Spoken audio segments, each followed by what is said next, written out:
बिस्मिल्लाहिर्रहमानिर्रहीम। अस्सलाम वालेकुम नाज़रीन, प्रोग्राम सिटी 10 में खुश आमदीद। मैं हूँ आपकी मेज़बान अना यूसुफ, जो कि आपको हंसती मुस्कुराती सिर्फ और सिर्फ इसलिए नज़र आ रही है। स्टूडियो का माहौल बहुत अच्छा है, एसी शेसी लगा हुआ है और आप भी तभी हंसते मुस्कुराते नज़र आएंगे जब आप भी किसी ऐसे ठंडे माहौल में होंगे। गर्मी बहुत ज़्यादा है, एक्चुअली बहुत ज़्यादा है, और ये गर्मी ना सिर्फ इंसानों तक बल्कि चरिंद परिंद बड़े मुरझाए से नज़र आ रहे हैं। मैं सुबह एक चिड़िया को देख रही थी, कभी यहाँ बैठ रही थी, कभी यहाँ बैठ रही थी, और फिर जब मैंने उसको एकदम से पानी के करीब जाते देखा और इतनी देर वो पानी पीती रही, तो फिर आपको एहसास होता है कि ये गर्मी सिर्फ इंसानों पे नहीं, परिंदों पे, जानवरों पर, इवन ये जो दरख्त पौधे जो हैं, जो बेजुबान हैं, वो भी ऐसे मुरझाए पड़े हैं। उनके अंदर भी ऐसे जैसे ताकत और सकत नहीं है। मौसम अच्छा हो तो जिस तरह ये लहरा रहे होते हैं, झूम रहे होते हैं, बता रहे होते हैं कि ये भी खुश हैं, तो इनका भी मेरे ख्याल से खुशी का इजहार करने का तरीका होता है। वो लोग जो कि नेचर के करीब हैं, वो तो प्रॉपर इनसे बातें भी करते हैं और उनको पता भी होता है कि किस टाइम पे पौधे जो हैं उनमें खुशनुमा सी खुशबू आ रही है, वो अच्छा फील कर रहे हैं।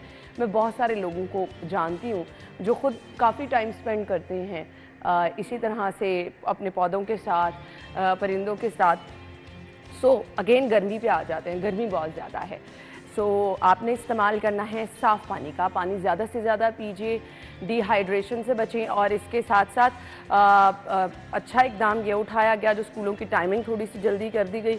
11:30 बजे ऑलमोस्ट तमाम स्कूलों में छुट्टी हो जाती है, लेकिन 11:30 बजे भी यकीन माने, कल मैं तकरीबन 1 बजे के करीब जब जाके यहाँ से दफ्तर से बाहर निकल के गाड़ी में बैठी हूँ, तो एक दफ़ा तो मैं गाड़ी से बाहर निकल के आ गई कि क्या करना चाहिए, एसी ऑन करके तो 5 मिनट को मैं गाड़ी के बाहर रही, क्योंकि बाहर वाला माहौल बेहतर था गाड़ी के अंदर बैठने से।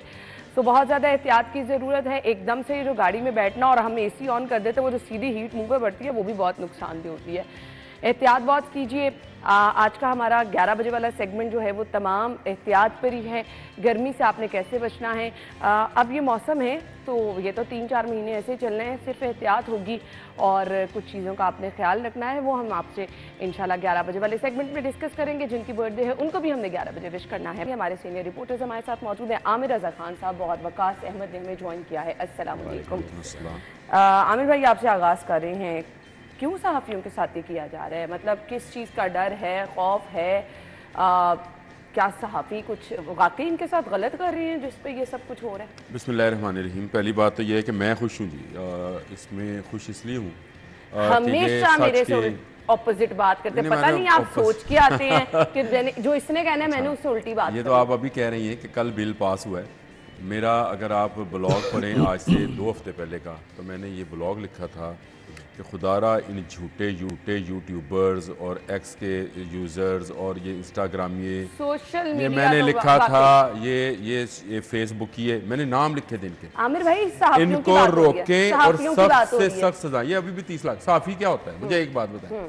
हर खबर देने वाला साफ़ी है, पता है आपको? तो फिर ये पैगम्बराना, आप तो साफ़ी हुए ना, पल पल ये पैगम्बराना पेशा है। और जो पैगम्बर काम करते थे, ये वो सच की जो है उसको आगे फैलाने वाले साफ़ी कहलाते थे।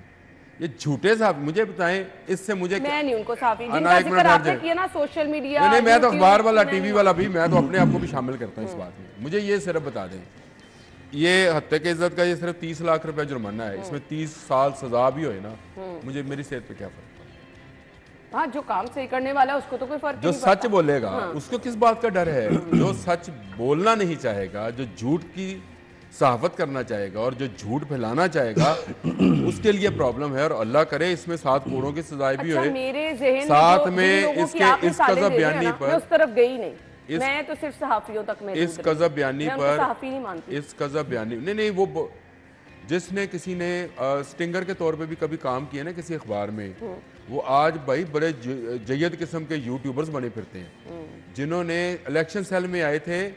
हमने उनको बड़े बड़े मीडिया हाउसेस में बैठे देखा है और वो झूठ बोलते देखा है। मैं नाम ले सकता हूँ, स्टिंगर्स आए थे ये लोग, इलेक्शन सेल्स में आए थे। और उसके बाद क्या हुआ, ये यूट्यूब अच्छा ये डॉलर्स कमाते हैं। अभी बड़ा वकास ने अच्छा सवाल किया था कि सिर्फ 30 लाख रुपया, तो भाई ये कमाते क्योंकि बहुत हैं इससे। एक एक इनकी जो वीडियो है वो वायरल होती है इस झूठ पे कि फ़लाँ अदारा जो है उसके अंदर बगावत हो गई है, फ़लाँ अदारे ने फ़लाँ अदारे के ख़िलाफ़ बगावत कर दी है, फ़लाँ जज ने फ़लाँ चीफ जस्टिस के खिलाफ बगावत कर दी है। इस बात पर ये करोड़ों रुपया कमाते हैं तो अगर ये कमाते हैं तो 30 लाख रुपया हर्जाना भी दें इसका। अगर ये झूठ है, सच है तो साबित करते कि सच को आंच नहीं, हम तो हमेशा ये कहते थे। और झूठ जो है वो उसके पाँव नहीं होते, इनके भी पाँव नहीं है, ना ये साफ़ी है, ना इनको साफ़ी कहा जाए। चाहे आप अखबार में बैठकर झूठ लिख रहे हैं तो आप साफ़ी नहीं है, चाहे आप टीवी पर बैठकर झूठ बोल रहे हैं तो आप साफ़ी नहीं है। अगर आप झूठ ही बोल रहे हैं तो आप झूठे हैं, आप काज़ब हैं, आप साफ़ी नहीं है। तो मैं भाई इस पर खुश ना, मैं आपके खिलाफ क्यों जाऊँगा ना। लेकिन मैं तो कह रहा हूँ 2-3 हफ्ते पहले का मेरा आर्टिकल पढ़े, मैंने यही लिखा था खुदारा अगर ये बिल बनाने जा रहे हैं तो इसमें और सख्ती करें। ये जो सियासतदानों की मिमिक्रीज उतारी जाती हैं, नकलें उतारी जाती हैं, ये भी बंद करें। क्या कोई चीफ जस्टिस की नकल उतार सकता है? चीफ ऑफ आर्मी स्टाफ की उतार सकता है? सब इज्जत करते हैं उनकी कि नहीं करते हैं? सियासतदान की इज्जत क्यों नहीं है? जो इस मुल्क के लिए सर्व करता है उसकी इज्जत नहीं है, उसके लिए उसका आप मजाक उड़ाते हो।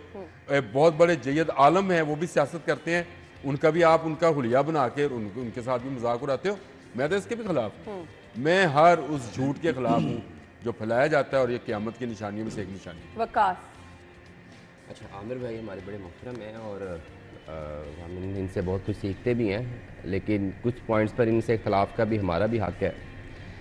दो चीज़ें हैं इसमें, एक तो यह है कि हुकूमत की इंटेंशंस देखनी पड़ती हैं कि हुकूमत का इस जो ये कानून साजी की है इसके पीछे इंटेंशंस क्या हैं।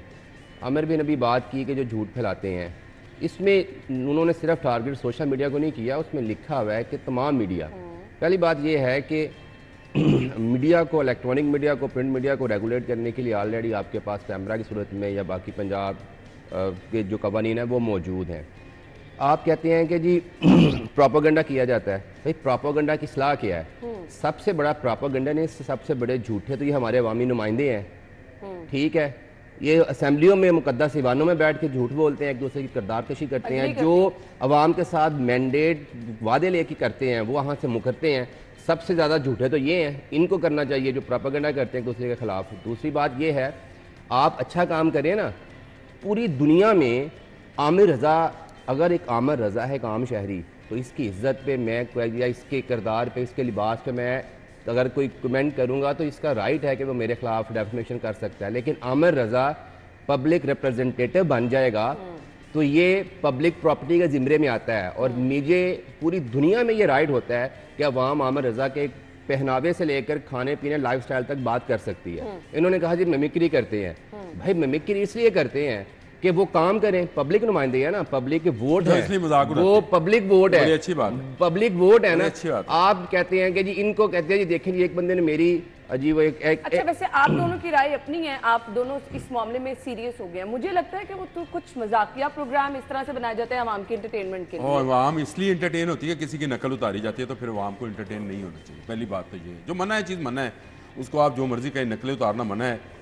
किसी की इस तरह से किसी की क्या कहते हैं फकबाजी करना मना है, किसी को तमस्सर उड़ाना मना है, मजाक जरूर करें। पॉजिटिव चीजें, ये पॉजिटिव नहीं, नेगेटिव चीजें हैं। पहली बात ये है, प्राइम मिनिस्टर ऑफ पाकिस्तान ने शहबाज शरीफ ने चंद रोज कबल हॉकी प्लेयर्स की आज़ादी तकरीब थी, उसी में मिमिक्री को उन्होंने बुलाया और शफात ने उनके सामने उनकी मिमिक्री की। आमिर भाई मेरे ख्याल से आप थोड़ा सा ना एक्स्ट्रा सेंसिटिव हो रहे हैं, मान जाए। इसलिए सियासतदान की इज्जत नहीं है ना, फिर इसलिए गालियां पड़ेंगी, इज्जत नहीं है, इसलिए गालियां पड़ेंगी, इसलिए गालियां पड़ेंगी, फिर इसलिए सोशल मीडिया पर ये फैलाया जाएगा, झूठ बोला जाएगा। फिर इसका मतलब आप जस्टिफाई कर रहे हैं कि उसने अगर अपनी नकल उतरवाई है तो उसकी नकल हमेशा उतारी जाएगी। कौन कहता है इज्जत नहीं है? ये तो गलत है। इज्जत इसलिए नहीं है, आप मुझे लगता है एक्स्ट्रा सेंसिटिव हो रहे हैं। 8 फरवरी से पहले जब आप आवाम के पास गए, आपने कहा आप हमें वोट दें, आपने सारी दुनिया की बात की, आपने डेफर्मेशन लॉ ऑफ यूके पढ़ा है? डेफेमेशन लॉ तो हमारे भी मौजूद है। आपने यूके पढ़ा है कि नहीं पढ़ा? जो डेफेमेशन के केसेस है मेरी, आपने डेफर्मेशन लॉ यूके पढ़ा कि नहीं पढ़ा भाई? 2013, 2017 अमेंडमेंट, 2021 अमेंडमेंट, आप जरा यूके की जाके पढ़े तो सही। भाई मैंने पहले बात की थी कि इंटेंशंस मैटर करती हैं। लाखों केस अदालतों में डेफेमेशन के भी पड़े हैं, क्यों नहीं उस पर फैसले करते? इसलिए नहीं ना होते फैसले, क्यों नहीं, क्यों लॉ ट्रिब्यूनल बन जाएगा, क्या फर्क पड़ेगा? ट्रिब्यूनल बन जाएगा, इसलिए क्या फर्क पड़ेगा? जो पहले ट्रिब्यूनल हाई कोर्ट का जज होगा, उसमें डिस्ट्रिक्ट जज जो आपको अगर हाई कोर्ट पे और सुप्रीम कोर्ट पे एतमाद नहीं है, जज होगा, हाई कोर्ट का जज होगा और हुकूमती नुमाइंदा होगा भाई। ये आपसे ट्रिब्यूनल की तरह। अच्छा, एक मजेदार चीज पता क्या है ना, ये जो कानून है, एपिक एक्ट हो गया या डेफेमेशन एक्ट हो गया, आप तसलसल निकाले पिछली गवर्नमेंट्स का, इस पे सब मुत्तफिक है। वो किसी की भी गवर्नमेंट आ जाए, ये जो आज हुकूमती वालों पर है, ये कल जब अपोजिशन वालों पे थे तो दूसरे भी यही कुछ कर रहे थे। तो ये इनका मैं तो ये कंप्रोमाइज़ कहूँगा आपस में कि भाई हमने किसी तरह से पब्लिक को इंगेज रखना है। मैं ये कहता हूँ इन्हीं सियासतदानों का ये काम था ना, 1.5 करोड़ बच्चा स्कूलों से बाहर है, वो तालीम एक्सेस नहीं कर सकता, तो जब आप इनसे सवाल करें और पूछें तो आप ये कहें कि आगे ये डेफेमेशन है। दूसरी बात ये है कि हमारे हुक्मरानों में, मुझे बताओ, हमारे हुक्मरानों में, हमारे हुक्मरानों में अगर आप सवाल करेंगे काम करें, डेफर्मेशन होगी। आप एक काम करें पूरे एक्ट के अंदर, आप एक काम करें, आपने एक्ट पढ़ा है, आपने एक्ट पढ़ा है, छोड़ दो यार सारे काम छोड़ दो, आपने एक्ट पढ़ा है नहीं। आप एक मसला पता क्या है, ये कह रहे हैं कि जी सवाल करेंगे तो ये डेफर्मेशन में नहीं आएगा। लिखा हुआ इस एक्ट के अंदर कि आप सवाल कर सकते हैं, सवाल कर सकते हैं, आप ये कह सकते हैं कि मेरे ख्याल के मुताबिक मरियम नवाज को ये काम करना चाहिए था, ये काम नहीं करना चाहिए था, उसको रोड नहीं बनानी चाहिए थी, स्कूल बनाना चाहिए था। अच्छा, जरा डेफर्मेशन नहीं है, वाज़ेह कर दें फिर। लेकिन अगर आप ये कहेंगे कि इस काम में मरियम नवाज ने पैसे खाए हैं, हाँ। वो आपको साबित करना पड़ेगा। अगर आप ये कहेंगे वकास ने पैसे खाए हैं, आमिर रज़ा ने पैसे खाए हैं, अन्ना ने पैसे खाए हैं, उस पर आपको डेफर्मेशन इसी पे मैं आने लगा था। आमिर भाई आप जरा पढ़े तो आपके हक में है सारा। मैं ना, हम यहाँ पे बैठ के प्रोग्राम के बाद, आपको एतराज है, हम प्रोग्राम बिल्कुल एतराज है, प्रोग्राम के बाद हम बैठ के जो गवर्नमेंट के इंस्टीट्यूशंस है जो लाइबल है हमें इंफॉर्मेशन प्रोवाइड करने पे as per hour request, official record जो है हम मेल करते हैं, उनसे कांटेक्ट करते हैं, अगर वो हमें इंफॉर्मेशन दे दें तो फिर मैं भी कहूंगा यार ये सही कर रहे हैं। यहाँ पे तो इंफॉर्मेशन नहीं देते, आप किसी सरकारी इदारे में चले जाएं, वो कहते हैं क्यों हम आपके पास इंफॉर्मेशन दें। तो भाई ये भी कानून है, इसी असेंबली का पास किया हुआ है कि बतौर जर्नलिस्ट मुझे राइट हासिल है कि जो सरकारी रिकॉर्ड है मैं वो हासिल कर सकता हूँ, एक्सेस है। यहाँ से आप सरकारी रिकॉर्ड निकालें, आप रिकॉर्ड नहीं ले सकते भाई। कौन सा हसास रिकॉर्ड, कौन सा कानून की बात कर रहे हैं, कौन सा हसास रिकॉर्ड? पब्लिक कवानीन, ये अमेरिका है, बरतानिया है, आप दुनिया की सबसे बड़ी जमहूरियतों की बात कर लें, वहाँ पर भी आप सारी चीजें तो फिर सहाबत करनी क्या यहाँ पे है? ऑफिशियल जो रिकॉर्ड है कहाँ पे करनी है? असल मसला ये है प्रेस रिलीज फाइल करते जाएं, ये खबर झूठ को समझते हैं, रिकॉर्ड करते ये झूठ को खबर समझते हैं और झूठ फैलाने को कहते हैं हम साफी हैं। ये असल मसला झूठों का है, साफियों का मसला कभी नहीं होएगा। तो जो मतलब है जो आपके 28 साल मुझे हो गए, 28 साल मुझे हो गए, मुझे तो आज तक मसला नहीं बना ये क्योंकि आप बताएं, क्योंकि बताएं, मैं नहीं बताएं ना, मैं स्पोर्ट्स जर्नलिज्म करता रहा हूं, इसलिए मसला नहीं बना। ये कहना चाह रहे हैं आप ये जो सहाफी एहतजाज कर रहे हैं वकास, आमिर भाई के मुताबिक तो वो इसके हक में है। अब ये जो सहाफी एहतजाज कर रहे हैं सारे गलत है। ये वो सहाफी हैं जो सहाफियों को प्लाट मिलने पर भी एहतजाज कर रहे थे, ये वो अब मेरे मुंह से कोई निकलने लगी थी, ये वो सहाफी हैं जो सहाफियों को प्लाट मिलने पर भी एहतजाज कर रहे थे, तो इन्होंने ही वो प्लाट मिलने वाला मामला भी रुकवाया। ये वही सहाफी हैं, ये 2 नंबर सहाफी हैं सारे, और ये ना इनको लिखना आता ना पढ़ना आता है। ये इनसे मुझसे किसी एक को उठा कर कहें कि इसने कानून पढ़ा है ये वाला, जाए पढ़ के तो आए पहले, आपको पता है नहीं बिल में क्या है क्या नहीं है, क्या आपका फायदा है। मैं कहता हूँ जो जेन्युइन सहाफी है उसका फायदा है इसमें, सही, उसका फायदा है, उसका रोजगार मजीद प्रोटेक्टेड होएगा, वो सच बोलेगा, झूठ का प्रचार नहीं करेगा, और क़यामत के दिन भी गुजार देंगे। मतलब अगर आप अपनी जिम्मेदारी से खबर दे रहे हैं और आपने बहुत बहुत बड़ी खबरें ऐसी शेयर की हैं, मुझे पता है हम लोगों ने काफी देर उस पर ब्रेकिंग्स की हैं, अगर तो जिम्मेदारी से आप खबर दे रहे हैं आपको तो कोई डर खौफ ही नहीं होएगा, आपको कोई डर खौफ नहीं है। तो मेरे ख्याल से डरने की, खौफ की उन लोगों को जरूरत है जो गलत खबरें फैलाते हैं, झूठ बोलते हैं। और मेरे ख्याल से ये जो सोशल मीडिया वाली दौड़ है ना, यहाँ पे लोग इसमें अंधे होकर चलते चले जा रहे हैं। लेकिन इसके साथ साथ ये बिल मंजूर होना, थोड़ा सा मुझे भी ये लग रहा है कि आपके जो सहाफ़ी हैं जाएं बाहर देखें गर्मियों में किस तरह अपनी ड्यूटी कर रहे हैं, तो बहुत सारी चीज़ों को मलहूज़े खाते रखना वक्त की ज़रूरत है। मैं आपको एक मिसाल दूँ, एक जर्नलिस्ट है, उसने एक पोस्ट की, एक सीनियर ऑफिसर जो है वो ईवान सदर गया है सिर्फ इसलिए कि प्राइम मिनिस्टर के चीफ मिनिस्टर को खुश कर ले। ये उसने बड़ा लाइट सा ट्वीट किया, फेसबुक पोस्ट की। उस पुलिस ऑफिसर ने वापस आके अपने सबऑर्डिनेट्स को कहा कि ये किसी भी सरकारी ऑफिस में ये इंटर नहीं होना चाहिए। अब ये बताएं कि जो अगर वो ये बंदा कहता है क्या गलत है, अगर वो बंदा वहाँ पे गया है, मैं अगर आपसे पूछूं कि भाईजान आप वहाँ पे किस लिए गए हैं, क्या आप बताएंगे कि मैं इसलिए आया था? आपने कहना जी मैं वैसे ही आ गया। तो नज़र आ रही है ना, कुछ आपकी ऑब्जर्वेशंस भी हैं कि ये गलत हो रहा है, ये वहाँ पे यहाँ से अगर बंदा इस्लामाबाद गया तो कुछ ऑब्जेक्टिव वक्फा तो हो नहीं सकते हैं ना। बिल्कुल लेना है। लेना है, ठीक है। वक्फा ले लो, वक्फे पे आके बात करते हैं, इसमें क्या है। अगर आप ये चाहते हो कि आप जो ज्यूम कर रहे हो किसी के मैं मिलने कहता हूँ को, हर चीज वो मौजूद सच है है। ना। अगर आप उसकी ये अपनी राय है। हर तस्वराती चीज मौजूद उनकी है अपनी ना। राय है। तस्वराती सच बोलना चाह रहे हो, तस्वराती सच है ना जी, कि एक पर मैं गया हूँ किसी जगह मिलने के खबर लिए, वाइंड अप करते हैं, मैंने ब्रेक के बाद ये बिल्कुल डिस्कस नहीं नहीं, हमने करनी है। ये बिल मंजूर होना आपकी अपनी हमने राय है, करनी उनकी है, अपनी राय है, हमने आप करनी है कहते हैं। डिस्कशन, फिर ना करें फिर वक्फा लेके जो बंद कर दें। ब्रेक ले लेते हैं, मैं अब आपकी बात को मना नहीं कर सकती, जरूर ब्रेक के बाद डिस्कस कर लेंगे, हमारे साथ ही रहिएगा।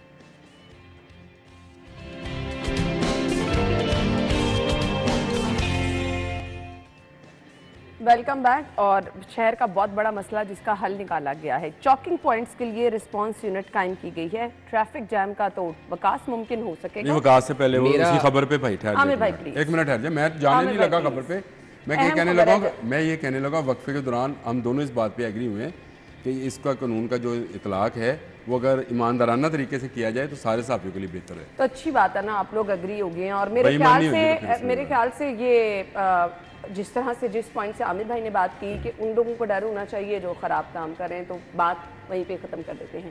बाकी दोनों को एक नुक्ते पर लेकर आना भी थोड़ा मुश्किल था। अब आज वकास ट्रैफिक जैम वाली मेरा आपसे एक सवाल है, ये रिस्पांस जो टीमें बनी हैं ये कैसे उस वहाँ पे पहुँचेंगी, मतलब कैसे आएंगी, बाय एयर आएंगी? क्या पता नहीं चॉकिंग पॉइंट्स पे ही तैनात किया जा रहा हो। तो आपको कैसे पता है कहाँ पे ट्रैफिक जैम होनी है? लेट्स सपोज आपने एक टीम को दूसरी जगह पे मूव करना है, तो वो टीम कैसे मूव करेगी? पैदल, बाय एयर, कैसे करेगी? बताएं ना। यानी आपको ये हल नहीं नहीं, लग आप रहा? बताएं ना कैसे टीम मूव कर सकती है।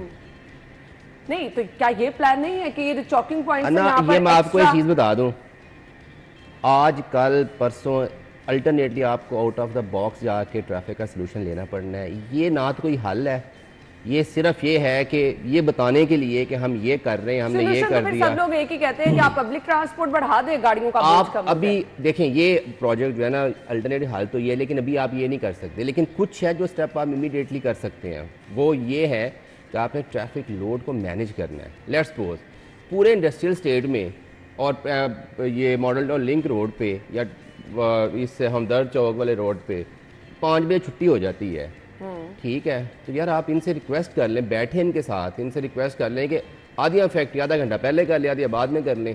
घंटा जो आपने यहाँ पे आकर स्ट्रक होना है ट्रैफिक में, इसी तरह से जितने भी आपके कमर्शियल हब्स हैं, ठीक है, माल रोड एक ही दफ़ा सारा निकल आते हैं। भाई आपकी सड़कों की गुंजाइश जो है, एक तो वो पीक आवर्स में वो बर्दाश्त नहीं कर सकते, या फिर आप बर्दाश्त कर लें। अमेरिका में भी, यूके में भी ऐसे होता है, जब पीक आवर्स होते हैं तो ट्रैफिक क्यू लगते हैं लंबे, लेकिन बर्दाश्त करना या तो सीख लें, या फिर आप ट्रैफिक जो लोगों के साथ बैठ के टाइम डिफरेंस कर लें, ताकि आपको जो ट्रैफिक लोड है वो मैनेज हो जाए कि सारे लोग 5 बजे अगर सुबह निकलते हैं तो वो ना निकले। इन जो तलीमी इदारे हैं उनको भी आप इसी तरह से मैनेज कर सकते हैं। सुबह अगर 8 बजे 7 बजे बच्चों को स्कूल छोड़ने जाना है 20,000 बंदे ने, तो आप उनसे रिक्वेस्ट कर लें, एरिया वाइज कर लें। अगर एक ही वक्त में 4,000 गाड़ी एचिसन या माल रोड पे या अमेरिकन स्कूल चली जाएगी, भाई वो सड़क पे वो वार्डन जो है वो गाड़ियों को वो शुरू मंतज़ से तो गायब नहीं कर सकता ना, वो गाड़ी रोड से ही जानी है, उसको कहीं एग्जिट चाहिए, कहीं उसको यू टर्न चाहिए। तो ये सिर्फ खबर के लिए ठीक है, और ये बताने के लिए सर हमने ये बता दिया, वो कर लिया। ये सारे काम वो हैं जो इनसे पहले या इन्होंने ये जो सीटियों हैं इन्होंने कर लिए गए हैं। ट्रैफिक पुलिस ये सारे जादू मंतर करके देख चुकी है, और इसका हल जो है ना वो ऐसे ही होता है कि हर हफ्ते हम ये डिस्कस कर रहे होते हैं। ये हल नहीं है। आप बताइए आमिर भाई, इस पर क्या आप राय रखते हैं? आमिर भाई नहीं, बहुत अच्छी बात की इसने। वो टाइम मैनेजमेंट वाली तो चले मुश्किल काम है, वो तो इसलिए भी मुश्किल है कि जिसने अपने बच्चे को छोड़ने जाना है ना, उसका अपना दफ्तर अगर 9 बजे या 10 बजे है तो उस वक्त 6:30 बजे छोड़ने नहीं जाएगा। आधा घंटा पहले की बात करें, कुछ स्कूल आधा घंटा पहले हो जाए, कुछ आधा घंटा बाद, यही कह रहे हैं ना। इस तरह फैक्ट्रीज हैं, चले वो तो नहीं हो सकता, लेकिन एक काम तो हो सकता है कि ये चॉकिंग पॉइंट्स हैं, 50 से ज्यादा वार्डन्स हैं ट्रैफिक रिस्पांस यूनिट में। इन्हें ट्रैफिक रिस्पॉन्स यूनिट, उसने सही कहा कि ट्रैफिक ब्लॉक होएगी, ये बेचारे खुद नहीं पहुंच सकेंगे। क्या इन्होंने कोई छाता बरदार थोड़ी है, ये वहाँ पहुँच के ये ठीक कर लेंगे मुझे लगता है ट्रैफिक। कुछ चॉकिंग पॉइंट डिक्लेयर कर दिए नहीं, अगर चॉकिंग पॉइंट आपको पता है, मैं लेट्स से चले एक पता होगा मैं क्यों एक ना, चॉकिंग ये पॉइंट का बता देता हूँ, वो गड़ी शोवल है। चले वो, क्योंकि मैं वो खारक वाला नहीं बताता, क्योंकि वो कहेंगे जी आपकी राइशगाह आती है इसलिए आप बताते हैं। मैं गड़ी शो वाला बता देता हूँ। अगर आपको पता है चॉकिंग पॉइंट है और वहाँ पे अंडरपास बनना है, तो क्या रुकावट है, बना दें। अगर आपको पता है कि पंजाब यूनिवर्सिटी के सामने अगर बरकत मार्केट की तरफ से आए तो वहाँ अंडरपास मंजूर है, वहाँ चौकिंग पॉइंट बनता है, बना दे। लाहौर में कितने चौकिंग पॉइंट्स हैं, अब बहुत कम रह गए हैं, क्योंकि ज़्यादातर रोड आपके सिग्नल फ्री, आपका Ferozepur road, mall road, jail road signal free. आप मुल्तान रोड को भी सिग्नल फ्री कर दें। मैंने पहले भी कहा था 3 यू टर्न्स बनने हैं और ये सिग्नल फ्री हो जाना है, सिर्फ 3 यू टर्न्स बनने हैं, सिग्नल फ्री हो जाना है। जब आप सिग्नल फ्री कॉरिडोर्स देते जाएंगे लोगों को तो लोग ना खिलाफ वर्जी करेंगे। होता क्या है कि अभी इन्होंने बात की अपनी इस रोड की जो मादरे मिल्लत रोड है, इसमें जो इशारा है वहाँ पे आप चले जाएं तो आपको हर वक्त एक ट्रैफिक ब्लॉक मिलती है। उसकी वजह क्या है, कोई इशारे की पाबंदी नहीं करता, वहाँ पे ट्रैफिक वार्डन ही नहीं होता। कभी कभार आता है, कभी कभार ट्रैफिक वार्डन आता है, नज़र आता है कि वो आके कर दे, वो आके उसको खुला दे तो खुला दे। अदरवाइज़ आप सुबह जाएँ शाम जाएँ, आप सुबह, मैं सुबह 8:30 बजे आया तब उस वक्त भी ट्रैफिक ब्लॉक थी। क्यों? लोग रक्षा इशारा क्रॉस करते हैं। ऐसे ही है। मैंने एक दफ़ा पहले आपके प्रोग्राम में कहा था कि अगर इसे एक इशारे पे कैमरे लगा के चलान करने शुरू किए जाए तो मेरा लाहौर पुलिस की तनख्वाह निकल आएगी। ऐसे ही है। इतने लोग वायलेशन करते हैं यहाँ पे। आप इशारे पे खड़े हैं और छोटा सा 10 गाड़ियां गुजर भी जाती हैं। दूसरा बहुत अच्छा काम शुरू किया है जो इन्होंने वो टायर ब्रेकर्स लगाने शुरू किए यू टर्न्स के ऊपर, ये बड़ा अच्छा है। अगर ये इस काम को थोड़ी देर बाद खराब कैसे हो जाता है? नहीं, खराब नहीं होता, उसका स्प्रिंग खराब हो जाता है, बाकी वो रहता है। लोगों को आदत भी पड़ जाती है कि अब इस तरफ से नहीं जाना क्योंकि यहाँ लगे हुए। मैंने वहाँ पे वो भी लोग देखे हैं जो आराम से उसको वो मोटरसाइकिल साइकिल गुजार लेते हैं, साइकिल गुजरती है, ना रक्षा गुजरेगा ना चिंची गुजरेगा। मोटरसाइकिल वाले तो नुकसान ना चिंची गुजरेगा, सुन ले, ना चिंची गुजरेगा, ना रक्षा गुजरेगा, ना टांगा गुजरेगा, ना कोई इस तरह की चीज़ गुजरेगी, ना ट्रक गुजरेगा। तो ट्रैफिक ब्लॉक नहीं होगी। मोटरसाइकिल की मैं फिर कहता हूँ कि चले उसकी प्रिविलेज है, वैसे तो वो भी नहीं गुजरती है, लेकिन अगर आप चले मान भी जाएगा उसका स्प्रिंग ठीक हो जाएगा। जिस कंपनी के साथ करें ये लगाएं, यू टर्न्स जो हैं उनको बनाएं। पुलिस की ये मंतक आपको भी ठीक नहीं? मुझे नहीं लगती कि ये कैसे पहुंचेंगे। अच्छा, ये आप एक एक इशारे के ऊपर क्या जो 85 लोगों को ट्रेन कर रहे हैं वो इसने सही कहा, कैसे आप पहुंचेंगे? आपको यही ट्रैफिक वार्डन बताएगा कि इस वक्त शालामार रोड फंसा पड़ा है, तो वो कैसे पहुंचेगा? क्योंकि तो फंसा पड़ा है, वो तो खुद ही कहेगा जी मैं फंस गया जनाब यहाँ ऐसे ही गाड़ी के अंदर, मैं कैसे पहुंचूँ वहाँ पे? उसका तरीका यार यही है कि आप ज़्यादा से ज़्यादा प्रोटेक्टेड यू टर्न्स बनाएं, रोड्स के ऊपर इशारे कम करते चले जाएं, लोगों की खिलाफ वर्जी कम हो। और जहाँ पर आप मुमकिन नहीं है, जैसे इस रोड पे मुमकिन नहीं है प्रोटेक्टेड यू टर्न बनाना, तो आप यूँ करें कि यहाँ पर एक वार्डन के कैमरे लगाएं, चलान करें लोगों चाहिए। और थोड़ी सी मेरे ख्याल से जिम्मेदारी लोगों की है, जब आप छोटी छोटी चीजों पर, हाँ छोटी छोटी चीजों पर जब आप कवानीन की पाबंदी करना शुरू कर देंगे ना, तो यकीन माने आपको चीजें रोड पे ऑर्गेनाइज खुद ही नजर आएंगी। यहाँ पर क्या है, इतनी शदीद गर्मी है, लोगों का दिमाग वैसे ख़राब हुआ होता है। हर दूसरे चौक में आपको वार्डन्स की और लोगों की लड़ाई नज़र आ रही थी। अब वो बेचारे आपको रोक रहे हैं कि आप वन वे की खिलाफ वर्जी ना करें, या आपकी किसी हेलमेट नहीं पहना और आप सिग्नल इशारा क्रॉस ना करें। हाँ बिल्कुल, हेलमेट वाले को साइड पे लगाते हैं ऐसे क्या। अब आपने क्या करना है जी, थोड़ी सी अपनी जिम्मेदारियों को भी समझें, ट्रैफिक कवानीन की पाबंदी करें ताकि एक माहौल जो है वो ऑर्गेनाइज नज़र आए। बाकी ट्रैफिक पुलिस ये इकदाम तो उठाती रहेगी, एक मेजर प्लान जो है वो बनाने की ज़रूरत है ताकि ट्रैफिक के मसाइल को भरपूर तरीके से हल किया जाए। अगेन आप लोगों का बहुत इसमें रोल है। ब्रेक के बाद आपको ज्वाइन करेंगे, हमारे साथ रहिए।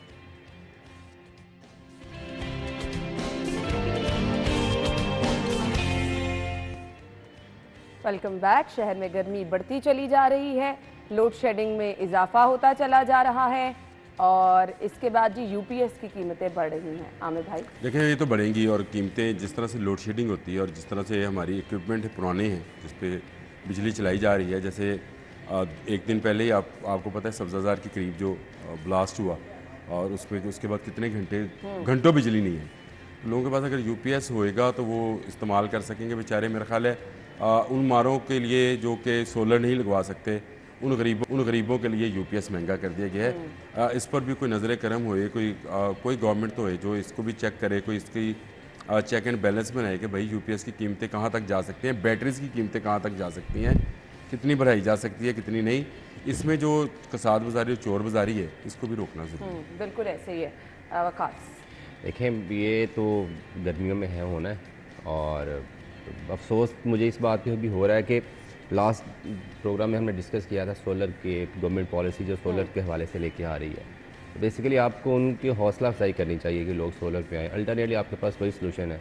अगर आप यूपीएस सस्ते भी कर देंगे, सारे लोग अल्टरनेटिव बैकअप भी रख लेंगे, तो इलेक्ट्रिसिटी तो आपके पास है नहीं है ना। तो इलेक्ट्रिसिटी को ही आपने स्टोर करना है अपने लोड शेडिंग के दौरान के लिए। तो इलेक्ट्रिसिटी आपके पास ऑलरेडी शॉर्टेज है। हाँ। तो ये तो जो क्राइसिस है उसको मज़ीद ना बढ़ाएगा। हल यही है कि लोगों को अगर बैकअप के तौर पर रखना चाहते हैं तो वो सोलर हो, और गवर्नमेंट को इनकरेज करना चाहिए। मेरा ख्याल ये है अभी भी जैसे प्राइसेस कम हुई थी तो बहुत सारे लोग सोलर पे शिफ्ट हुए थे। तो अभी जब से ये पिछले 1-2 वीक से ये खबरें आ रही हैं कि गवर्नमेंट टैक्स लगा रही है, बैटरीज महंगी कर दी गई हैं, तो इससे ना फिर एक बेचैनी से लोग अल्टरनेट साइड ये सोचना चाह रहे हैं कि यार कुल मिला के सारी चीज़ें भी ज़्यादा हमें कॉस्ट कर रही है, तो कल को अगर कोई गवर्नमेंट ने टैक्स लगा दिया तो ये अनसर्टेनिटी ज़रूर पैदा हुई है। तो मेरा ख्याल अभी भी गवर्नमेंट को ये चाहिए, देखिए अगर आपने 1-1.5-2 लाख तक यूपीएस का इंतज़ाम करना है, बैटरियाँ आपको 40-50 हज़ार से नीचे तो एक बैटरी नहीं है, तो आप घर में अप्लायंसेस चलाने के लिए 2-3 बैटरियाँ तो चाहिए, फिर आपको वो जो है इन्वर्टर टाइप भी चाहिए। तो अगर आपका एवरेज 2-2.25 लाख खर्चा हो रहा है नहीं, तो और ये जो अब 6-8 घंटे की आगे लोड शेडिंग होनी है, यूपीएस भी जवाब दे जाता है। वही ना, आपके पास लाइट ही नहीं है ना, इलेक्ट्रिसिटी स्टोर कहाँ से करनी है? वो तो खराबी की वजह से होती है, 6-6 घंटे की लोड शेडिंग तो नहीं होती। लोड शेडिंग तो अगर यही एक घंटे के बाद 1 घंटे की होती रही है, मैं कहता हूँ कि अगर भाई यूपीएस चार्ज कब होंगे? अच्छा, मेरा तो यही पहले से ही है कि ये हमारी ट्रांसमिशन लाइंस बहुत पुरानी हो चुकी हैं। बिजली ये जितनी बनाना चाहिए बना सकते हैं, ज़रूरत के मुताबिक बना सकते हैं, ये खुद नहीं बनाते। गर्मी है और गर्मी की वजह से इनकी ट्रांसमिशन लाइंस के अंदर और इनके ट्रांसफार्मर्स और इनकी सारा जो ये सिलसिला तरसील बिजली है ये ख़राब हो जाता है। अब ये भी इशू है ना, ट्रांसफार्मर भी इतने पुराने हैं कि बिल्कुल ऐसे ही जैसे ही लोड बढ़ेगा वहां पर आपके ट्रांसफार्मर बैठ जाते हैं और फिर आप बैठे रहते हैं, फिर यूपीएस क्या काम कर लेंगे। ब्रेक का कहा जा रहा है, ब्रेक के बाद आते हैं।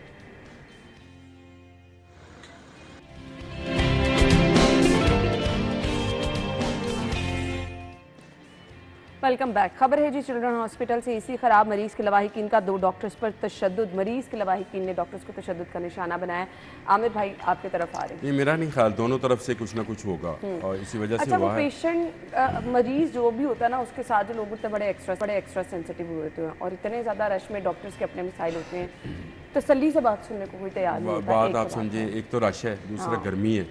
आपने खुद ही कहा था कि अभी यहाँ एसी चल रहा है तो मैं बड़े खुशगवार माहौल में हूँ, बाहर बहुत गर्मी होगी। जहाँ एसी ना चल रहा और जिनका बच्चा मौत के दहाने पे पड़ा है, बिल्कुल सही कह रहा हूँ, उनका टेम्परामेंट कहाँ होगा? ये डॉक्टर्स को भी सोचना चाहिए, पैरामेडिक स्टाफ को भी सोचना चाहिए। देखिए तहम्मुल से सिर्फ बात सुन ले, जरूर किसी ने हाथ से इसे खींचा होगा, उसने कहा तो मुझे हाथ को, यहाँ से बात शुरू हुई, बिल्कुल ऐसे। मतलब वो हमारे अंदरून शहर में तो देखने से बात शुरू हुई थी, देखा किस तरह मेरी तरफ। तो यहाँ पे चलो हाथ लगाया होगा, तो दोनों तरफ से अगर तहम्मुल और बर्दाश्त का मुजाहरा किया जाए, सब्र का मुजाहरा किया जाए, तो मेरा हाल है ये मामला जो है वो ठीक हो सकते हैं। लेकिन एयर कंडीशन का इस मौसम में बंद होना जो है ये बहुत बड़ी नाहिली है। जहाँ मरीज बच्चे इतने ज़्यादा और उसके बाद अब जो डॉक्टर्स कर रहे हैं, जिस तरह से वो प्रोटेस्ट कर रहे हैं, रोड्स ब्लॉक कर रहे हैं और ट्रैफिक ब्लॉक्स हैं, मैं ये समझता हूँ ये उनको भी समझदारी का मुजाहरा करना चाहिए। हो गया हीट ऑफ द मूवमेंट, लवाहकीन का झगड़ा हो गया, डॉक्टर्स के साथ भी हो गया, वहाँ पर अगर मामला एमिकेबली या आपने पुलिस रिपोर्ट कर दी तो उसको कानून को अपना काम करने दें, उसके बाद रोड्स ब्लॉक करके आप लोगों को तंग ना करें। 10 सेकंड है वकास, एक कमेंट चाहिए फिर मुझे जाना है वाइंड अप की तरफ। अच्छा, कल ये वाक़या हुआ था, पुलिस वहाँ पे गई, पुलिस ने सॉर्ट आउट करने की कोशिश की, लेकिन डॉक्टर बाजिद थे कि जी जिस बच्चे की डेथ हुई है उसके पेरेंट्स को हवालात में बंद करें। फिर पुलिस ने मजबूरन वो किया, तो उसके वो अब जिसका बच्चा की डेथ हो गई है हॉस्पिटल में, उसको अब हवालात में बंद करवा दें। तो दोनों फ्रीक मैन से ना जो ज़्यादा रिस्पॉन्सिबिलिटी है ना वो उसकी है जो स्पेशलाइज है उस प्रोफेशन में, जिसको तरबियत दी गई है, सही ठीक है, और वो डॉक्टर्स हैं कि आपने सिचुएशन को कैसे हैंडल करना है, आपकी रिस्पॉन्सिबिलिटीज़ क्या है। लाइक हम जर्नलिस्ट फील्ड में जाते हैं, लोग लड़ते हैं, हम किसी के साथ ही लड़ सकते हैं। आपको थोड़ा सा तहम्मुल का मुजाहरा करना चाहिए। उस टाइम पे लवाहिकीन की जो हालत होती है वाकई वो परेशानी वाली होती है, तो थोड़ा सा सूरत हाल को एडजस्ट करने के लिए सब्र कर लेना चाहिए। Thank you so much. Headlines के बाद आते हैं।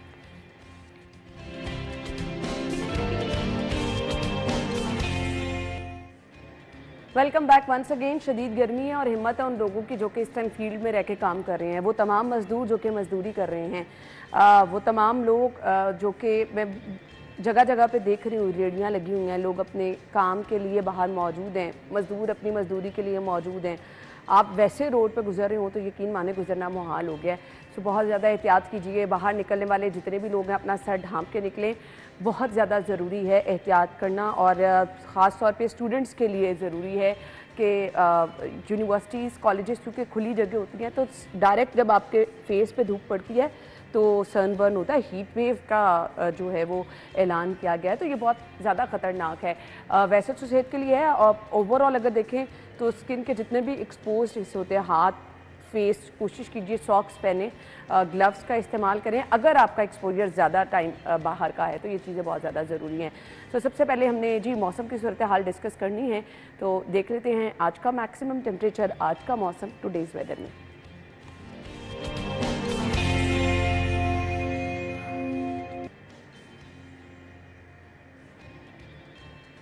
हमारी रिपोर्टर फातिमा इस वक्त बाहर मौजूद हैं। फातिमा बताइए मौसम कैसा है, बल्कि मौसम नहीं गर्मी कैसी है?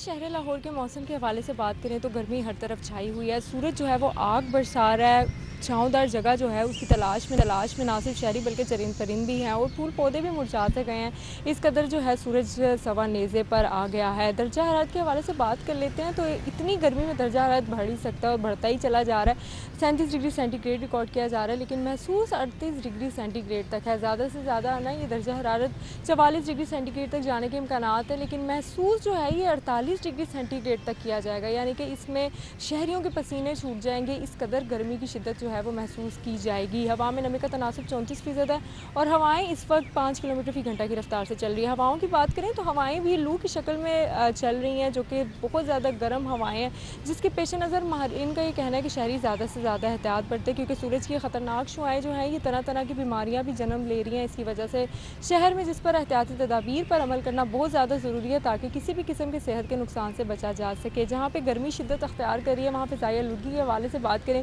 तो फ़िज़ाई आलूदगी के एतबार से एयर क्वालिटी इंडेक्स की मजमूई शरह 124 रिकॉर्ड की जा रही है और लाहौर इस वक्त दुनिया में 8वें नंबर पर आ रहा है। गर्मी के साथ साथ शहरी जितना हो सके इससे बचाव के लिए भी एहतियाती तदाबीर पर अमल करें। महकमा मौसमियात का क्या कहना है इस हवाले से भी अगर आपको बताएं तो उनका यही कहना है कि आइंदा 24 घंटों के दौरान सूरज अपने आबोताब से राज दिखाएगा और आइंदा आने वाले दिनों में शहर लाहौर में खुश गर्मी जो है सख्त से सख्त हो सकती है और मुसलसल बढ़ सकती है। इस पर यही कहा जा रहा है कि शहरी उस गर्मी के लिए भी तैयार हो जाएं और एहतियाती तदाबीर अमल करें।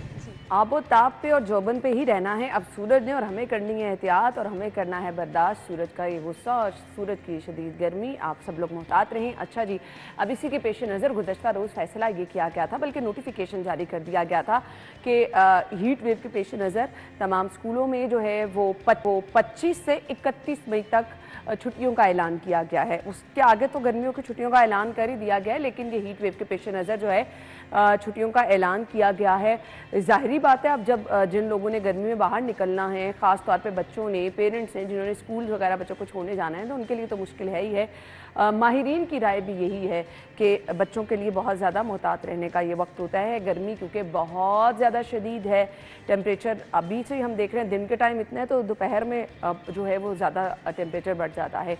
सो इसके लिए ऐलान ये किया गया है कि क्योंकि शदीद गर्मी की पेशगोई की जा रही है 25 से 31 तक, तो इसके लिए नोटिफिकेशन जारी किया गया है। अच्छा जी, अब ये नोटिफिकेशन तो जारी हो गया है, छुट्टियां हो जाएंगी आगे। अब देखना ये है कि पेरेंट्स और बच्चे इस पर क्या कहते हैं, आपको वो भी दिखा देते हैं। गवर्नमेंट का बहुत अच्छा फैसला है कि उन्होंने ये बच्चों को मतलब कि ये छुट्टियाँ जो प्रोग्राम बनाया छुट्टियों का, वरना तो हम बहुत ज़्यादा मसला हमारे लिए मसला क्रिएट करते हैं। जब हम आते थे बच्चों को लेके जाते, बच्चे बहुत होते थे कि बाद दफ़ा तो ये होता था कि बच्चे ना बेहोश भी हो रहे थे। मैं कहता हूँ बाहर मुँह नहीं निकलता जनाब, बहुत परेशान होते हैं सर। इतनी परेशानी होती है क्या होते रात को इतनी लेट नींद ही नहीं आती, गर्मी ने ऊपर से इतना तंग किया हुआ है, दिल ही नहीं करता। मैं तो शुक्र अदा करूँ छुट्टियाँ हुई हैं, कल से छुट्टियाँ आएंगी, सुकून होएगा, आराम से उठेंगे, फिर सारा काम आराम से ही होगा। और मैं तो चाहती हूँ जल्दी छुट्टियाँ आए, गर्मी का तोड़ खत्म होएगा आहिस्ता आहिस्ता, फिर आराम से अब आएंगे स्कूल तो आराम से आएंगे 2.5 महीने बाद। आपके सामने है, देखेंगे सुबह गर्मी में आते हैं, गर्मी में छोड़ने मैं आता हूँ और लेने वाइफ आती है। गर्मी से ये हुकूमत ने अच्छा फैसला किया कि जल्दी आपकी छुट्टियां दी हैं, माशाल्लाह बच्चे आप खुश हैं। बहुत ज़्यादा मसला होता है, हम तो कहते हैं इन्होंने 11 बजे की छुट्टी कर दी है, लेकिन ये चाहिए 1 से 4 बजे का कर देते, कम से कम धूप तो ना होती। या इन्हें टाइमिंग ये करना चाहती थी 6 बजे से 10 बजे तक का करना चाहिए। अजीब बात है क्योंकि पढ़ाई का हर्ज होएगा, क्योंकि फिर हमारी पढ़ाई पीछे रह जाएगी, छुट्टियाँ इतनी ज़्यादा होंगी, पहले ही बहुत छुट्टियाँ हो चुकी हैं, इस वजह से मामला तो डिसमिस हो जाएगा। घर तो फिर एसी में गुजारा हो जाता है, इधर तो पंखे लाइट चले जाए तो गुजारा ही नहीं होता, पसीना आता है, बैठा ही नहीं जाता, बल्कि बंदा यूनिफॉर्म पहन के जाए अगले दिन फिर धो के पहने। गर्मी की वजह से स्कूल में आने में बड़ी दिक्कत होती है। गर्मी के अंदर अब गर्मी का ये हाल हो गया कि बर्दाश्त से बाहर हो गई है, यानी पहले तो फिर भी बर्दाश्त के काबिल थी, अब तो बर्दाश्त के काबिल ही नहीं है। आप हैट पहन कर आओ, आप अपने आप को जितना गर्मी से प्रोटेक्ट करोगे, गर्मी आपको फिर भी लगेगी। गर्मी की अब ये हालत हो गई है। छुट्टियों का फैसला मेरे मुताबिक तो अच्छा है, क्योंकि अगर मज़ीद इन्होंने गर्मी की छुट्टियां ना बढ़ाई होती तो सनस्ट्रोक की वजह से काफ़ी बच्चों की हालत ख़राब हो जाती। अच्छा किया फैसला, अच्छा किया। गर्मी बहुत है, बच्चों की सहूलत होनी चाहिए, बच्चों को फ़ायदा होना चाहिए। गर्मी है, टेम्परेचर बहुत बढ़ गया गर्मी का। तो बच्चों का और पेरेंट्स का रद्द-ए-अमल आपने देखा, लेकिन छोटे बच्चे का मतलब मैं तो अंदाजे बयान देख के परेशान हो गई कि मतलब वो कह रहा है पढ़ाई का हर्ज भी नहीं होना चाहिए, क्यों छुट्टियां दी जा रही हैं? कम से कम ये कर दे कि सुबह 6 से 10 बजे का टाइम कर दे। क्या बच्चे ने मतलब रीज़न उसने कहा जी मुझे तो आगे हमारी पढ़ाई का इतना हर्ज हो रहा है, अगर छुट्टियाँ दे देंगे तो ऑप्शन ये उसने दी कि सुबह 6 से जो है वो 10 बजे तक का टाइम कर दे। लेकिन ये थोड़ा सा जज्बाती बयान हो गया था। बच्चे का अंदाज जो था वो तो भाई मुनफरद था ही था। लेकिन ओवरऑल आपने देखा कि स्कूल जो पेरेंट्स छोड़ने आ रहे हैं, जो स्कूल बच्चे आ रहे हैं, सभी लोग ये कह रहे हैं कि गर्मी अब बर्दाश्त से बाहर हो गई है। वाकई क्लासरूम्स में पंखे जो हैं वो गर्म हवा इस तरह से फेंक रहे होते हैं कि मुसलसल उसके नीचे बैठना भी जो है वो बच्चों के लिए बहुत ज़्यादा नुकसान का बाइस हो रहा है। सो अच्छा फ़ैसला ये किया गया है कि छुट्टियां दी जाएँ। आगे जो छुट्टियां आ रही हैं उसमें भी आप कोशिश ये कीजिए, क्योंकि नॉर्मली रवैये ये होते हैं कि लोग बाहर इंजॉय करने निकल जाते हैं। सो घर में रहें, एहतियात के साथ ये टाइम गुजारें और अच्छा क्वालिटी टाइम स्पेंड करें। ब्रेक होगी, ब्रेक के बाद हम बात करेंगे, अपने माहिरीन की राय जानने की कोशिश करेंगे कि अगर गर्मी शदीद है तो बचाओ, आप इससे क्या कर सकते हैं गर्मी की शिद्दत से बचने के लिए, और गर्मी की शिद्दत असरअंदाज किस तरह होती है। आपने कहीं नहीं जाना, हमारे साथ रहना है, हमारे साथ रहिए। ब्रेक के बाद आते हैं।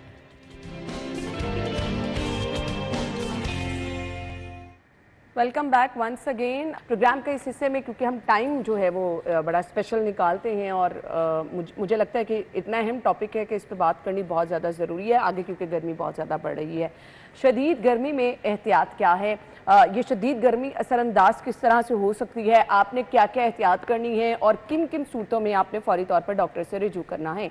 हमारे साथ जो माहिरीन मौजूद हैं मैं तारुफ कराना चाहूँगी। जी हमारे साथ डॉक्टर शहराम तबस्सुम मौजूद है, child special professor Aftab Mohsin साहब मौजूद है, जनरल फिजिशियन है। अपने मेहमानों को खुशामदीद कहेंगे। अस्सलाम वालेकुम जी, बहुत बहुत शुक्रिया। शिद्दत है गर्मी की और मेरे ख्याल से बहुत बुरी तरह से असरअंदाज भी हो रही है, हीट वेव का खदशा है। डॉक्टर साहब मैं आपसे स्टार्ट करना चाहूँगी, एहतियात क्या करनी है और ये असरअंदाज किस तरह से गर्मी हो सकती है? पहले ये बात कर लें कि इसमें असरअंदाज किस तरह होती है, ताकि एहतियात का फिर उसी से लिंक बन जाएगा। तो इसकी चंद अशकाल हैं जिसमें गर्मी इंसान के ऊपर असरअंदाज हो सकती है। तो उसकी जो सबसे ज़्यादा शदीद शक्ल है वो है हीट स्ट्रोक। ये हीट स्ट्रोक में ऐसा होता है कि बॉडी का जो टेम्परेचर रेगुलेशन का सिस्टम है, जो निज़ाम है, जो बॉडी का टेम्परेचर एक मखसूस दर्जा हरारत पर रखता है, जो 97 या 98 डिग्री फ़ारेनहाइट होता है या 36 या 37 डिग्री सेंटीग्रेड होता है, वो ख़त्म हो जाता है, निज़ाम काम करना बंद कर देता है गर्मी की शिद्दत से, और वो टेम्परेचर बॉडी का फिर बढ़ना शुरू हो जाता है और ये 10-15 मिनट में ही बढ़कर 106 और 160 डिग्री फ़ारेनहाइट पर चला जाता है। ठीक है। जब ऐसा होता है तो सबसे पहले इंसान में कमज़ोरी की अलामात ज़ाहिर होती हैं, कुछ लोगों को मतली होती है और हीट क्रैम्प्स पड़ने शुरू हो जाते हैं। उसके बाद कन्फ्यूजन, इसका असर फिर दिमाग पर पड़ना शुरू करता है। अच्छा। और ये जो दिमाग पर असर है, अगर ये टेम्परेचर को फौरी तौर पर नीचे ना लाया जाए तो ये ब्रेन का इर्रिवर्सिबल डैमेज हो सकता है और डेथ हो सकती है। तो ये सबसे ख़तरनाक किस्म है। अच्छा खासा सेहतमंद इंसान इससे मुतासर हो सकता है। इसमें जवान और बच्चे तो ज़्यादातर मुतासर होते हैं, जो कि अदरवाइज बिल्कुल हेल्दी होते हैं। और ये किन लोगों में होता है जो बाहर एक्सर्शन कर रहे हों, जो बाहर खेल रहे हों और वो पानी का जो पीना है वो नज़रअंदाज कर दें। और ऐसे बहुत सारे लोग होते हैं जब काम में मसरूफ़ होते हैं, या लेबर जो अपने फैक्ट्री में काम कर रही है, तो वो ऐसा वक्त नहीं उनको मिलता कि पानी पिएं। तो ऐसे सेहतमंद लोग यक लख्त इसका शिकार हो जाते हैं और फिर ये बहुत ही ख़तरनाक मर्ज़ है। और इसके अंदर दूसरी किस्म है इसके बाद हीट एग्जॉस्शन। हीट एग्जॉस्शन ये है कि एग्जॉस्शन का मतलब है कि निकाहत या इंतहाई थकान। उसमें टेम्परेचर इतना नहीं बढ़ता और इंसान बेहोशी की तरफ नहीं जाता, लेकिन इंतहाई वीकनेस का शिकार हो जाता है। टेम्परेचर थोड़ा सा बढ़ता है और हीट स्ट्रोक में आम तौर पर पसीना आना बंद हो जाता है। अच्छा। जबकि हीट एग्जॉस्शन में पसीना बहना शुरू हो जाता है और उसकी वजह से पानी की और नमकियात की शदीद कमी हो जाती है और पल्स जो है जो हमारी नब्ज़ है वो कमज़ोर हो जाती है और उसकी वजह से फिर पेशाब आना कम हो जाता है। उधर ज़हन पर अच्छा, असर होता ये है। नॉर्मली शिकायत लोगों को रहती है कि इस तरह से यूरिन प्रॉब्लम होती है और पसीना बहुत ज़्यादा बहता है, ये नॉर्मल रहता है शदीद गर्मी में लोगों को। जी, और ये जो है ना, मतलब इसको मैं कहूँगा नंबर 2 कैटेगरी है जी। सबसे शदीद है हीट स्ट्रोक। उसमें पल्स जो है वो स्ट्रॉन्ग रहती है और इंसान का ब्लड प्रेशर मेंटेन रहता है, पसीना आना आम तौर पर कम हो जाता है या बंद हो जाता है और टेम्परेचर बहुत राइज करता है, मगर ज़हन पर असर होता है। हीट एग्जॉस्शन में पेशाब के ऊपर असर होता है और कमज़ोरी बहुत हो जाती है। तीसरे नंबर पर इसमें एक बीमारी आती है रेब्डो या रेब्डोमायोलाइसिस। ये इसमें मसल का ब्रेकडाउन हो जाता है गर्मी की वजह से। अच्छा। और जब वो मसल का ब्रेकडाउन होता है तो ऐसी प्रोटीन्स खून में आ जाती हैं जो कि गुर्दों के ज़रिए निकलनी होती हैं, वो गुर्दों में जाकर बैठ जाती हैं और गुर्दों का फंक्शन ख़त्म हो जाता है और ऐसे लोग बिल्कुल ठीक नज़र आ सकते हैं मगर उनमें पट्ठों में दर्द होती है और फिर एक बड़ी अलामत है कि पेशाब का रंग काला स्याह हो जाता है। उसको कोका कोला यूरिन या कोला यूरिन भी बोलते हैं और पेशाब की जो है फिर कमी होनी शुरू हो जाती है। चौथे नंबर पर है हीट सिनकपी। आपने देखा होगा कि बच्चे असेंबलियों में खड़े हैं या पुलिस वाले परेड कर रहे हैं, फौज की एक्सरसाइज हो रही है तो खड़े खड़े लोग गिर जाते हैं, तो वो बेहोश हो जाना क्योंकि हीट एक्सपोजर की वजह से पसीना आता है, हीट एक्सपोजर की वजह से कमज़ोरी हो जाती है, खून की नालियाँ फैल जाती हैं तो ब्लड जो है ना ब्रेन को नहीं जाता। सही। फिर एक मामूली सा है प्रिकली हीट जो हीट रैश बन जाता है और जिसको पित्त भी कहते हैं। उसके बाद है हीट क्रैम्प्स। तो ये अलामात हैं और इसके लिए एहतियाती तदाबीर या इसको बचना कैसे है कि आप उस पर डॉक्टर साहब हम आते हैं। बेसिकली ये डॉक्टर साहब ने एक नक्शा बता दिया कि गर्मी की शिद्दत असरअंदाज कैसे होती है, किन शक्लों में सामने आती है। बच्चों के बहुत ज़्यादा केसेस बढ़ने लग जाते हैं चिल्ड्रन हॉस्पिटल से, क्योंकि हम आपके साथ खबरें शेयर करते हैं कि डिहाइड्रेशन के मसाइल हो गए, बच्चों का पेट ख़राब होना, पानी की कमी। डॉक्टर साहब क्या कहना चाहेंगे, किस तरह से बच्चों पर असरअंदाज होती है? देखें, बच्चे का जो है ना फिजियोलॉजी बड़ों से थोड़ी सी डिफरेंट होती है। बच्चों ज़्यादा जो कोई मसला मसाइल होते हैं उनमें ज़्यादा शिद्दत से आते हैं। बच्चों के जो बॉडी फंक्शन हैं एज़ कम्पेयर टू मेल्स या अडल्ट्स वो अलहदा होते हैं। जैसे कि सर ने भी एक्सप्लेन किया कि जो डिफरेंट टाइप्स हैं, तो उनमें जो अडल्ट्स में जो असरअंदाज होते हैं उनमें शायद शिद्दत में कमी हो, लेकिन ये बच्चों में ज़्यादा शिद्दत के साथ आते हैं। अच्छा। उसकी 2-3 वजह है। एक तो बच्चों में जो पर बॉडी सरफेस एरिया जो surface area to mass ratio होता है ना वो ज़्यादा होता है, इसलिए बच्चों में हीट ज़्यादा बनती है। और बच्चों में जो रिस्पॉन्स होता है टू हीट, जैसे कि ये पसीना वगैरह आना, वो एज़ कम्पेयर टू कम बनता है। और बच्चों में जब डिहाइड्रेशन होती है ना तो वो उनको जो प्यास की शिद्दत होती है वो बड़ों की तरह नहीं होती।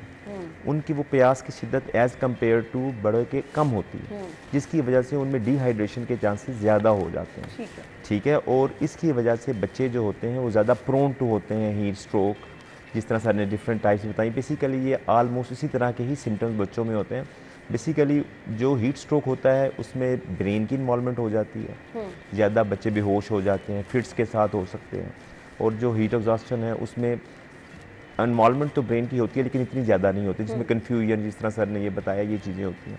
तो इसमें बच्चों में जो है आपको ज़्यादा रैपिडली रिस्पॉन्स करना पड़ता है एज़ कम्पेयर टू अडल्ट। तो उसमें उनकी डिहाइड्रेशन को जल्दी कंट्रोल करना पड़ता है, वाटर इनटेक को बढ़ाना पड़ता है, उनको हम IV फ्लूइड, क्योंकि बच्चे फ्लूइड ले नहीं सकते, हम उनको IV भी देनी पड़ जाती है। ठीक है। तो उनकी ज़रा डिफरेंट होती है as compare to adults.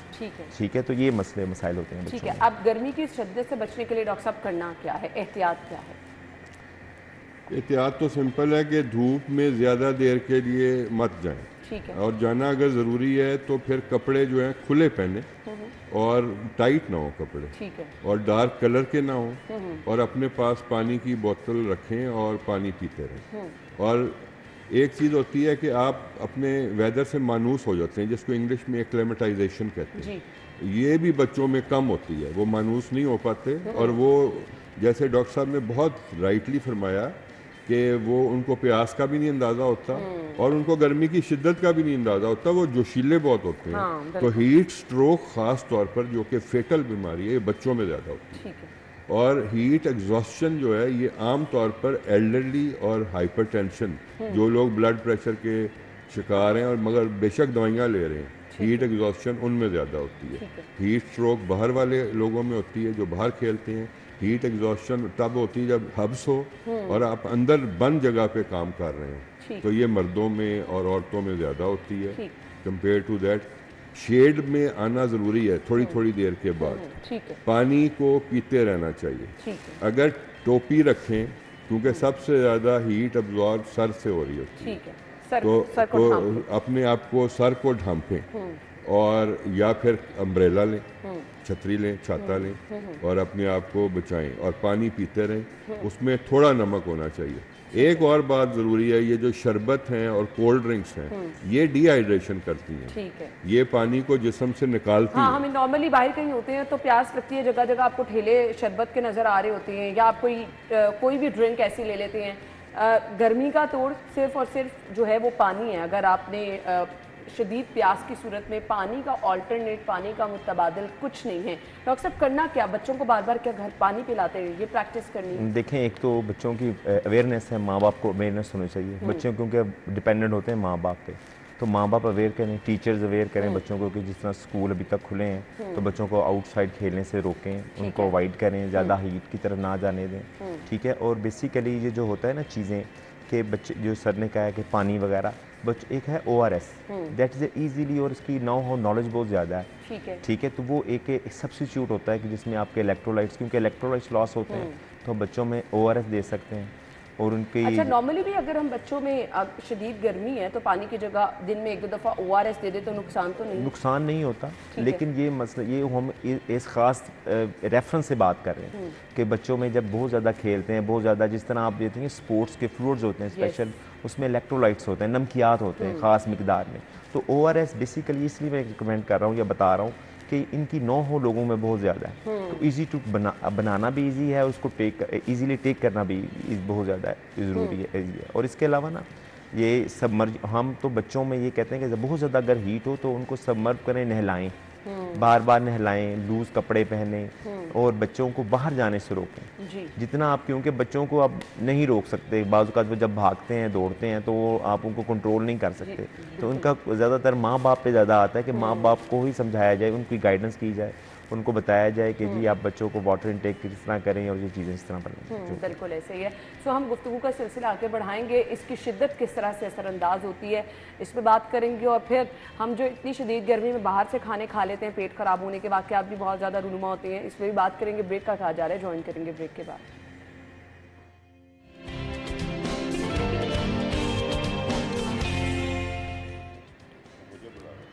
Welcome back once again. नाज़रीन, हम गुफ्तगू का सिलसिला आगे बढ़ाएंगे। अलामात क्या हैं बच्चों में, ख़ास तौर पे पहले बात कर लेते हैं, फिर मैं डॉक्टर साहब की तरफ आना चाहूँगी। बच्चों में पानी की कमी के अलामात क्या हैं? देखें, बच्चों की जो पानी की अलामात होती हैं ना, वो हम स्टेप वाइज डिवाइस करते हैं, जिसमें माइल्ड डिहाइड्रेशन होती है, मॉडरेट डिहाइड्रेशन होती है, सीवियर डिहाइड्रेशन होती है। माइल्ड डिहाइड्रेशन में ये होता है कि बच्चों को मुँह खुश्क हो जाता है, ठीक है, वो क्या कहते हैं, पानी की थर्स्ट ज़्यादा लगती है, प्यास ज़्यादा लगती है, ठीक है। उसके बाद फिर बच्चों में जब ज़्यादा डिहाइड्रेशन, ज़्यादा मोशन वगैरह लग जाएंगे, ज़्यादा स्वेटिंग की वजह से, according to the topic, heat stroke या ज़्यादा ये जो है टेम्परेचर बढ़ जाने की वजह से स्वेटिंग हो, तो वो बच्चे में फिर वो इरिटेबिलिटी होनी शुरू हो जाती है, यूरिन कम आना शुरू हो जाता है। और जब मोस्ट सीवियर, जिसमें हमारे पास अक्सर लोग आते हैं जो, क्योंकि जो children's hospital is meant for speciality, और उसमें वही सबसे सिक पेशेंट्स ही आते हैं। उसमें जब बच्चों में जब होता है कि जी आंखें अंदर की तरफ चली जाएं, बच्चों का जो है पिंच चेक हम चेक करते हैं कि स्टेटस वो बहुत ज़्यादा डिले हो जाए, यूरिन आउटपुट बहुत ज़्यादा कम हो जाता है, और आपकी जो ओरल म्यूकोज़ा है, जो अंदर वाली जल्द है मुंह के अंदर, वो खुश्क हो जाती हैं, टीयर्स जो होती हैं, आई जो ड्राई हो जाती हैं। These are the multiple signs and symptoms, जिसकी वजह से बच्चों में ये डिहाइड्रेशन के साइंस हम देखते हैं, और उसके मुताबिक फिर इनका प्लान हम करते हैं कि जी इनको ओरल देना चाहिए या आईवी फ्लूइड देना चाहिए, तो इसमें फिर हम इस तरह इसको मैनेज करते हैं। ठीक है डॉक्टर साहब, मैं आपसे जानना चाहूँगी अब अगर ये गर्मी की शिद्दत आप पर असरअंदाज हो गई है, करना क्या है, इसका इलाज क्या है? सबसे पहले तो ये है कि जो लोग वहाँ इर्द गिर्द हैं वही कर सकते हैं, क्योंकि वो इन शख्स या तो वो कंफ्यूज हो जाता है या इतना वीक होता है कि वो अपने लिए कुछ नहीं कर सकता। तो जो लोग हैं उनको पहले कूल या शेडेड एरिया में ले आए, जो भी अवेलेबल है। कपड़े उनके जितने उतार सकते हैं उनको उतार दें और उनको गीला करें, और फिर गीला करके कपड़े ऊपर डाल दें और पंखा या हवा झलें, क्योंकि बॉडी ने अब टेम्परेचर जो है उसको लूज़ करना है, तो वो इसी तरह लूज़ कर सकती है कि उसके ऊपर कूलिंग इफेक्ट हो, ठंडक पहुँचे, और वो पानी से बेहतर कुछ नहीं पहुँचा सकती। और जैसे डॉक्टर साहब ने भी कहा, उनको पानी पिलाएं और उसमें थोड़ा नमक या ORS हो, लेकिन ORS वाले एडल्ट्स में बहुत ख्याल रखना है कि उसके अंदर शुगर बहुत ज़्यादा होती है, और पाकिस्तान को कहते हैं वर्ल्ड कैपिटल ऑफ डायबिटीज़, तो हमारे बच्चों में भी डायबिटीज़ बहुत ज़्यादा है, तो उनको शुगर की ज़रूरत नहीं है, उनको नमक की ज़रूरत है। तो चुटकी भर नमक 1 गिलास पानी में डाल के और ठंडा पानी पिलाने की कोशिश करें। और अभी आप वैसे जिक्र कर रही थी इन्फेक्शंस का, तो पानी जो है वो बॉटल्ड वाटर होना चाहिए, क्योंकि जैसे आम पानी है वो अच्छा नहीं होता। फ़ौरन 1122 पर कॉल करें ताकि मेडिकल हेल्प आए। 2 चीज़ें बहुत ज़रूरी हैं देखने के लिए कि ये पेशेंट या ये मरीज़ हॉस्पिटल जाने के लिए इसकी है ज़रूरत या नहीं। उसमें नंबर 1 है पूछना है मरीज़ से कि पेशाब की जो है मिकदार में कमी हुई है या नहीं, और दूसरा उसका टेम्परेचर ज़्यादा है, और तीसरा ये कि वो ज़हनी तौर पर कंफ्यूज्ड है। अगर वो कंफ्यूज्ड है और वो कह रहा है कि पेशाब कम हो गया है, तो ये इमरजेंसी है। ये और बहुत बड़ा साइन है। हाँ, ये दोनों बहुत बड़े साइन हैं। ज़रूरी नहीं कि दोनों एक ही मरीज़ में हो, दोनों में से एक भी हो या दोनों हो, तो आपने अस्पताल भेजना है और फौरी तौर पे उनको ठंडे एरिया में लाना है। उनके कपड़े जो हैं, जूते मोज़े उतार देने हैं और उनके ऊपर गीला कपड़ा डालना है और उनको हवा झलनी है ताकि उनकी हीट कम हो सके। और बर्फ़ वाला पानी अगर लेके वो डालें, पानी में इमर्स कर दें अगर वहाँ पे है कोई पानी। यानी आपने मैक्सिमम कोशिश करनी है कि आपने बॉडी टेम्परेचर को जो है वो मैनेज करना है। बहुत ज़्यादा गर्म जो बॉडी हुई होती है उसको आपने थोड़ी सी बेहतर हालत में लेकर आना है, ठंडा करना है। उसके लिए आप ठंडी पट्टियाँ भी कर सकते हैं। मैसेज एक देना चाहेंगे, फिर हम वाइंड अप की तरफ चलें। देखिए, बच्चों के लिहाज से तो जो मैसेज यही है कि बच्चे अपनी केयर खुद नहीं कर सकते, वो डिपेंडेंट होते हैं माँ बाप पे। तो माँ बाप की ट्रेनिंग होनी चाहिए, माँ बाप को अवेयरनेस होनी चाहिए कि बच्चों को बार बार कहें पानी पिएं। बच्चों को स्कूल में जाते हुए जो आपका आजकल हम जब देखते हैं रिक्शा वैन्स वगैरह में लोग जब बच्चे जाते हैं, वो एक बहुत ही वो कंजेस्टेड एरिया में बच्चे होते हैं, सांस लेने में बच्चों को मसला होता है, वो अवॉइड करें। बार बार नहलाएं बच्चों को, वाटर इनटेक ज़्यादा करें इनका। और बच्चों की जो होती हैं ना ये जूसेस, जिस तरह सर ने कहा है कि जी बच्चे ज़्यादातर कोक, स्प्राइट इस तरह की चीज़ें करते हैं, वाटर इनटेक जो है बच्चों की उस पे फोकस करना है। डॉक्टर साहब, मैसेज क्या होगा? मैसेज सबसे पहले ये है कि आज आने से पहले मैंने पता किया मुख्तलिफ हॉस्पिटल में कॉल करके, तो मैं कहता हूँ कि इलेक्ट्रॉनिक मीडिया और आप लोग मुबारकबाद का मुस्तहिक हैं कि पिछले 1 हफ़्ते में लाहौर के जितने हॉस्पिटल हैं, मेयो हॉस्पिटल, सर्विसेज, जनरल, 1 या 2 पेशेंट आए हैं सिर्फ हीट स्ट्रोक के साथ, और वो भी बर वक्त पहुँचे हैं और उनका बर वक्त इलाज हुआ है और वो चले गए। तो अवेयरनेस आप लोगों ने इतनी क्रिएट कर दी है माशाल्लाह कि लोगों को अब इसके बारे में इल्म है। मैसेज यही है कि इन्फॉर्म्ड रहें, अपने आप को अवेयर रखें, और जैसे ही आपको लगे कि मामलात बिगड़ रहे हैं, कपड़े उतारें, ठंडा करें मरीज़ को और 1122 पे कॉल करके अस्पताल भी। हाँ, जो फर्स्ट एड होती है ना, फौरी तौर पर आपने ऐसे मरीज के साथ क्या करना है वो भी डॉक्टर साहब ने बता दिया। आप लोगों के वक्त का बहुत बहुत शुक्रिया। Thank you so much. अपना ख्याल रखिएगा। कल मुलाकात होगी। अल्लाह हाफ़िज़।